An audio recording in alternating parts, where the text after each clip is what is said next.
പന്തീരാങ്കാവിലെ ഗാർഹിക പീഡനത്തിൽ ക്രൂരമർദ്ദനം ശരിവെച്ച ഡോക്ടറുടെ മൊഴി. യുവതിയുടെ ദേഹത്ത് പരിക്കുകൾ ഉണ്ടായിരുന്നെന്നും സ്കാനിംഗ് നടത്താൻ നിർദ്ദേശിച്ചെന്നും പറവൂരിലെ ഡോക്ടർ മൊഴി നൽകി. പ്രതി രാഹുൽ പി ഗോപാലിനെ നാട്ടിലെത്തിക്കുന്നത് വൈകുകയാണ്. പ്രതിക്കായി ബ്ലൂ കോർണർ നോട്ടീസ് നൽകിയിട്ടും ഇന്റർപോളിൽ നിന്ന് ഇതുവരെ പ്രതികരണം ലഭിച്ചിട്ടില്ല.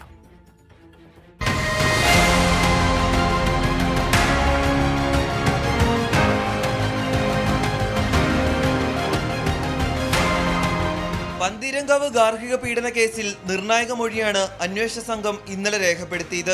യുവതിയുടെ ശരീരത്ത് മുറിവേറ്റ പാടുകൾ ഉണ്ടായിരുന്നുവെന്ന് നവവധുവിനെ ചികിത്സിച്ച പറവൂരിലെ ഡോക്ടർ മൊഴി നൽകി. വിദഗ്ധ ചികിത്സ ആവശ്യമായതിനാൽ സ്കാനിംഗ് നടത്താൻ നിർദ്ദേശിച്ചുവെന്നും ഡോക്ടർ പറയുന്നു.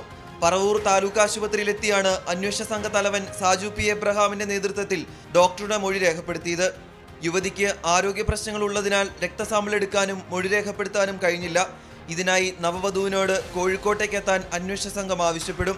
എന്നാൽ ജർമ്മനിയിലുള്ള പ്രതി രാഹുൽ പി ഗോപാലിന്റെ വിവരങ്ങൾ തേടി ബ്ലൂ കോർണർ നോട്ടീസ് നൽകിയിരുന്നു. എന്നാൽ മറുപടി വൈകുകയാണ്. ബ്ലൂ കോർണർ നോട്ടീസ് മറുപടി ലഭിച്ച ശേഷമാകും കേസിൽ തുടർ നടപടികൾ സ്വീകരിക്കുക. 24 കോഴിക്കോട്.